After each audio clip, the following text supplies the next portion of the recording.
You just had your first experience doing a psychic reading. So, Yeah. what was it like? Tell me. Because you're you're one of those guys that you've got to be convinced. Yeah, it's pretty interesting to be honest. I think there was a fair bit of like things that I was pretty skeptical about it at first. Yeah, but, you were. But then there was stuff that I was like, oh, Really? how does she know that? So, give us an example. You don't have to tell us, but So there was an example of like romance in the future. oh, Yeah, and just having to like be at one with myself and gain that confidence of. Isn't that funny? Yeah, like I need to be right with myself and gain that confidence rather than having a couple of beers. now he was talking about that at this crystal store here about an hour ago, weren't we? We were talking we about were, that, yeah. that you had to center yourself. So I reckon he probably needs to get a stone. That is unbelievable. So anything else that you got out of it? I just found it really interesting. She's here looking at me as well, so I'm going to try and say really nice things about her as well. Oh, that's good.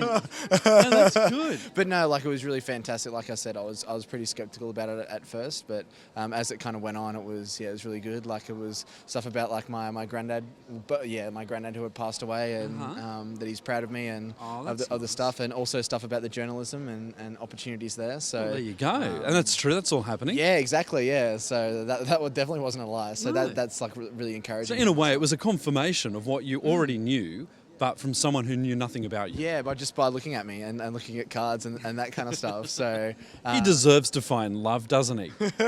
yeah, hopefully. He was only just saying a few minutes ago when we were filming over here at the Mineralism shop that he's drawn to reds and stuff. And I thought in my head, oh, that's passion, that's love. So there you go. I think you've got to get something that's red. Yeah, I think. Well, yeah. And this was the lady that you had the Mystique, reading with. yeah. Mystique, can we Yeah, get you on get camera it, for a get her minute? in, get her Oh, in, don't yeah. worry, you can. So there was no mystique about this guy, was there? No, he was really good. Wait. His granddad came through and he had this massive belly laugh which resonated with him straight away. Really? So Yeah. we knew we'd connected with granddad. Now, when you meet people and they sit down, can you pick up very quickly reading them like 10 seconds in what they're thinking in their head, or is it more you're waiting for the cards to tell you something? No, sometimes when people sit down, it depends of the energy that they're bringing in. And sometimes if something is weighing really heavily on them, you can virtually sense that straight away. And then Right. if they've got a blockage, and then sometimes when you're reading the card, like if the first couple of cards, if you're getting the defence and the you can pick up on that straight away. But the energy that the person brings to you as well as our own energy and how we deal with the cards, it all sort of like comes together. You know, it's interesting for me as a teacher, like working in education. 17 years, I've been able to read people very, very quickly. You get to know what's going to work and what's not going to work. Not conventional ways of teaching don't work for some people, and you've got to jazz it up for others. But it's interesting, the three guys that work with me for some reason are all students. This one here I have a very big connection with. I understand him at a deeper level. The one behind the camera I get, and Divram is another one. But what I find interesting is what draws people to people and why they're in your life at that time. And I can tell you, you're right about him, he's going to be very successful as a journalist. He's driven and he's focused. Yeah. Yeah. He has an energy about him that kind of like he's a very gentle soul. Very, very gentle. But he's a bit shy and withdrawn, and not knowing quite how to express himself in that manner. But by working with himself and working towards certain goals, that expression and that he will learn certain things along the way, and he'll get far more confident. Oh yeah. And it's all about confidence, and people have obviously rattled you at some point in your life, and I mean that's life experience. You've been put down, or someone's laughed at you, and those things you don't think that they're going to have an effect, but they do. They do. And isn't it ironic, though, subconsciously you choose to do a course at TAFE in journalism, which is a form of a way of pushing your ego out there again. So, you know, subconsciously, I'm amazed at the stories I hear, how people get drawn into different things. Tell me for yourself, how did you get into this whole industry? I actually started speaking and seeing spirits when I was 3 years old.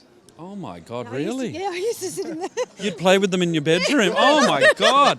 We're talking a horror movie here. Go on. Not quite. Yeah. No, when my mum used to have this thing about sitting me in the front yard. I Yeah. mean, you wouldn't do it these No, days. no. But apparently I was the happiest. Yeah. Just dumping me in the front yard of the house. She'd go off and do whatever she wanted to Yeah. do. But when she'd come back to me, she'd find me talking to plants or trees or flower or whatever. And she'd say, who are you talking to? Yeah. And I'd say, oh, Uncle Jim this and Uncle Jim and or Dad's doing that. And she'd look at me and she'd say, how do you know all that? And then back in those days, we were told to suppress it. You couldn't tell the So was neighbours, you Mum couldn't clairvoyant tell- as well? No, I'm the only one in the family that can do it. Wow. I was the gifted one. So that must have come down from the Outspoken family but line. gifted. Yeah. Look, I have had a past life reading with someone who resonates back with me to an Apache. So, and I sort of like have crystal wands and I could see you. I could see you out there in a teepee, yelling at your husband, "Go and kill that deer and bring it back for dinner." Not quite. No. Don't like them camping, but anyway. But no, but it was funny when I had that done. I had already had like Native American things in my. I was already drawn to that for a reason. Yes. But I couldn't work out why, because nothing ever came to me that I should have and I did actually have a crystal wand made by an Apache, who I stumbled over when I worked in finance. Oh, there you go. And then he made that for me, but he was one of the older fashioned Apache Indians. But then I did a pass up probably about 2 years after that, and this Apache thing came in, and I was just like, wow. Well, look, thank you for giving us an insight, because it's always good, and it's great because I've never done an interview with someone that's had their first reading and someone who has read for them, and it's good to get the different stories, because it's funny, I just had a treatment on that table over there, and I'm telling you, that is like going to a rock concert. The waves of energy you could feel with those crystals was phenomenal. It's brilliant. Yeah. And people think it's all like airy-fairy and stuff like that, but there are so many crystals that can change certain wavelengths in your body, because it's a whole energy field. We are all, it's like when someone is so sad about someone passing, which is what we discussed about. And what because they don't believe there's something else on the other side. However, our body is left behind, but spirit rises. goes. And all spirit really is, in a sense, is energy. Yeah. So crystals and energy working together, it's this really, and I'm getting granddad again. I'm getting this huge Oh, laugh. He's got this big belly laugh. He just wants to. Listen, you can't reiterate how successful you're going to be. Be more confident in yourself. Yeah. Work on a bit of that. You're just going to show it to him. Yeah. Thank you so much. He is going to. You can just tell, he doesn't believe it yet, but he will. He Did he tell you what he's doing next week? No. God, tell him. Just a little bit of cricket commentary. It's He's been invited by Cricket Australia to do cricket commentary. yeah. He knows nothing about cricket, but that's okay. No, I'm joking. Well, thanks very much. Thanks very much for your insights, and thank you, Jack, for sharing that with us. And when the others come out, the other two boys will get there. You can interview them about their experience Yeah, I'm looking forward to it, actually. here at the Festival of Dreams.